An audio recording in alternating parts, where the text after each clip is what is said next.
अस्सलामुअलैकुम स्टूडेंट्स। आज हम देखेंगे बैंक रिकॉन्सिलेशन स्टेटमेंट से एक इजी मेथड कि आप इजीली क्वेश्चंस को सॉल्व कर सकें। ठीक है, तो हम सबसे पहले कुछ ऐसे रूल्स पढ़ेंगे जिनकी हेल्प से आप बैंक रिकॉन्सिलेशन के क्वेश्चन इजीली सॉल्व कर सकते हैं। तो सबसे पहले आपको ये पता होना चाहिए कि बैंक रिकॉन्सिलेशन स्टेटमेंट होती क्या है।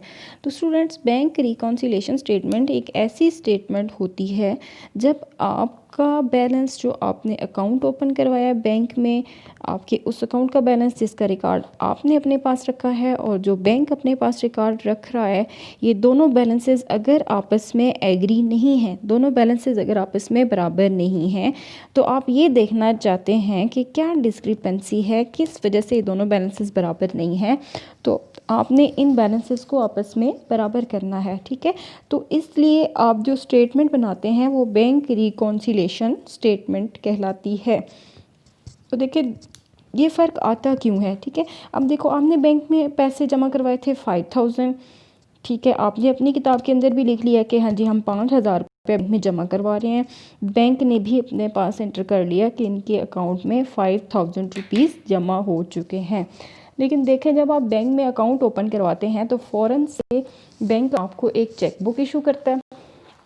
अगर आपने एटीएम बनवाया है एटीएम कार्ड, तो वो एटीएम कार्ड भी आपको इशू करता है। तो इन दोनों सिलसिलों से बैंक आपके अकाउंट से कटौती करता है, पैसे काटता है। फॉर एग्जांपल, चेक बुक के लिए 125 और एटीएम के लिए 1000 रुपीज़ आपके अकाउंट से डिडक्ट किए जाते हैं। तो देखें, अब आपके मुताबिक आपके अकाउंट में पैसे हैं 5000, लेकिन बैंक ने आपके अकाउंट से 1125 रुपये काट लिए हैं, जो कि एटीएम के चार्जेस हैं और साथ में चेक बुक के चार्जेस भी शामिल हैं। तो इस तरीके से आपके पास जो रिकॉर्ड है वो और जो बैंक के पास रिकॉर्ड है वो दोनों आपस में एग्री नहीं करते। तो आपको ज़रूरत पेश आती है कि आप बैंक रिकॉन्सिलेशन स्टेटमेंट प्रिपेयर करें। तो आपने दो बुक्स होंगी। एक बुक जो कस्टमर अपने पास रिकॉर्ड करता है उसको कहते हैं कैश बुक, और एक वो रिकॉर्ड जो बैंक अपने पास रखता है उसको कहते हैं पास बुक। ऑलरेडी आप डेबिट क्रेडिट रूल से वाकिफ़ है, तो आपको पता है कैश बुक की भी डेबिट साइड होती है और क्रेडिट साइड भी होती है। इसी तरीके से पास बुक की डेबिट साइड भी होती है और क्रेडिट साइड भी होती है। तो हम क्या करते हैं, एज अ कस्टमर आप जब बैंक में पैसे जमा करते हैं तो उसको क्या करते हैं, डेबिट। ठीक है, और आप जब आपके पास से जब कैश जा रही हो तो आप उसको क्या करते हैं, क्रेडिट। ठीक है, मतलब आप पैसे जब निकालते हैं तो क्रेडिट करते हैं, जब जमा करते हैं तो उसको डेबिट करते हैं। इसी तरीके से बैंक की साइड में चलते हैं। बैंक आपके रूल से उल्ट चलता है। बैंक जब आपके अकाउंट में पैसे जमा करता है तो उसको क्रेडिट करता है, जब आपके अकाउंट से पैसे निकालता है तो उसको डेबिट करता है। तो देखिए, अब अगर हम अपने पॉइंट ऑफ व्यू से देखें, हमारे पास ज़्यादा पैसे आ रहे हों तो वो मुनासिब हालात होंगे, फेवरेबल पोजीशन होगी। और अगर हमसे ज़्यादा पेमेंट्स हो रही हैं, हमारे पास से पैसे जा रहे हैं, तो वो क्या सिचुएशन होगी, अनफेवरेबल सिचुएशन होगी। ठीक है, इसी तरीके से हम बैंक साइड पे चलें। बैंक भी यही सोचेगा कि ज़्यादा से ज़्यादा पैसा बैंक के पास जमा हो रहा हो और बैंक उसको कर्जे की शक्ल में लोगों को दे रहा हो। ठीक है, तो बैंक भी यही पॉइंट ऑफ व्यू रखेगा कि अगर उसके पास ज़्यादा पैसे आ रहे हैं तो वो हालात कौन से होंगे, फेवरेबल होंगे, मुनासिब हालात होंगे। लेकिन अगर बैंक के पास से कैश जा रहा है, ज़्यादा पेमेंट्स हो रही हैं, पैसा जमा कम हो रहा है, हमने अकाउंट में पैसा रखवाया और फिर निकलवा लिया, तो वो हालात क्या होंगे, अनफेवरेबल, गैर मुनासिब हालात होंगे। अब अनफेवरेबल के लिए दूसरा नाम क्वेश्चन के अंदर जो यूज़ होगा वो ओवरड्राफ्ट है और ओवरड्रॉन है। इसी तरीके से कैश बुक में भी अनफेवरेबल के लिए दूसरा नाम ओवरड्राफ्ट या फिर ओवरड्रॉन यूज़ किया जाएगा। उम्मीद है यहाँ तक आपको क्लियर हो गया होगा कि कैश बुक का क्या बैलेंस डेबिट है, क्या क्रेडिट है। इसी तरीके से पास बुक का क्या बैलेंस डेबिट है और क्या बैलेंस क्रेडिट है। अब देखते हैं पॉइंट नंबर नेक्स्ट जो आपने ज़हन में रखना है कि कैश बुक का बैलेंस अगर ना बताए तो कौन सा होगा, डेबिट बैलेंस होगा। और इसी तरीके से अगर क्वेश्चन के अंदर पासबुक का बैलेंस गिवन ना हो तो वो क्या होगा, क्रेडिट बैलेंस कहलाएगा। उसके बाद है यहाँ मैंने एक चार्ट बनाया है, टेबल बनाया है, आपने इसको अच्छे तरीके से प्रिपेयर करना है ताकि आपका क्वेश्चन जो है वो बेहतरीन तरीके से सॉल्व हो सके और उसमें मिस्टेक ना हो। अनप्रेजेंटेड चेक्स, ऐसे चेक्स जो कि बैंक में पेश ना किए गए हों। ठीक है, पहले हम ये क्लियर करते हैं कि अनप्रेजेंटेड चेक्स क्या होते हैं। अनप्रेजेंटेड चेक्स देखें, मैं बीइंग अ बिज़नेस ओनर मैंने किसी को एक चेक ड्रॉ करके दिया है, वो बंदा अभी तक बैंक में वो चेक लेके नहीं गया, यानी उसने चेक के पैसे बैंक में पेश नहीं किए। तो ऐसे चेक्स जो कि आपने अपने अकाउंट से निकाल के दे दिए हैं लेकिन लोगों ने अभी तक उनकी पेमेंट्स नहीं ली। पेमेंट तो तभी होगी ना जब वो बैंक में चेक पेश करेंगे, और जब वो चेक बैंक में पेश नहीं हुआ तो वो चेक हमारा अनप्रेजेंटेड चेक कहलाएगा।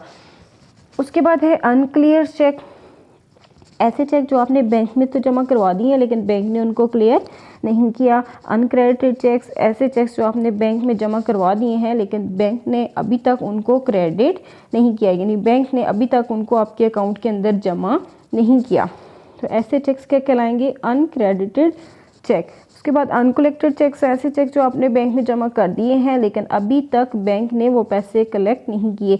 तो ये 3 पॉइंट एक ही चीज़ के लिए यूज़ किए जाएंगे, एक ही ट्रीटमेंट होगी इन तीनों के लिए।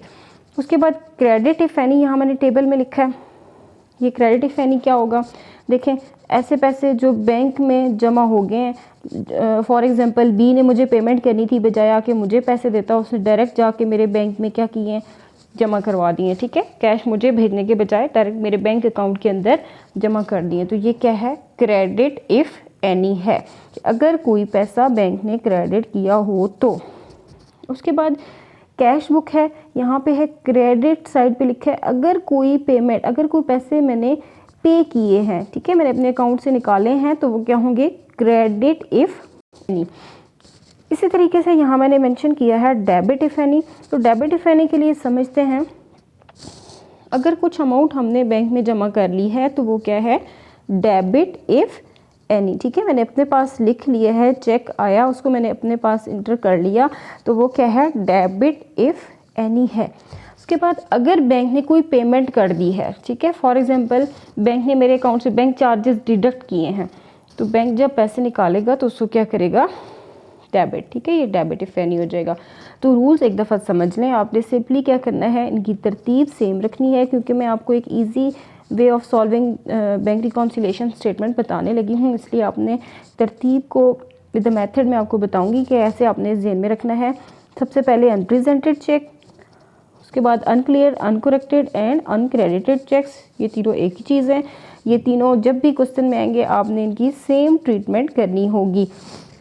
उसके बाद है क्रेडिट इफ़ एनी और डेबिट इफ़ एनी, ये तरतीब सेम रखेंगे आप। फिर आपने साइन पुट करने हैं, पहला और तीसरा प्लस करेंगे, बाकी सब इनके ऑपोजिट हैं। ये प्लस है तो इसको माइनस, ये माइनस है तो इसको प्लस, ये प्लस है तो इसको माइनस, ये माइनस है तो इसको प्लस, वो प्लस है तो इसको माइनस, ये माइनस है तो इसको प्लस, प्लस है तो माइनस, माइनस है तो प्लस, ऑपोजिट। ठीक है, plus minus, minus plus, plus minus, plus है तो ये माइनस, प्लस है तो ये माइनस। ठीक है, इस तरीके से आपने ये तरतीब माइंड में रखनी है, और हर क्वेश्चन ये आप अच्छे तरीके से प्रिपेयर कर लेंगे, और हर क्वेश्चन सॉल्व करने से पहले इसको आपने एक शीट के ऊपर बना लेना है, फिर आप क्वेश्चन सॉल्व करेंगे। जैसे अभी एक क्वेश्चन देखते हैं हम,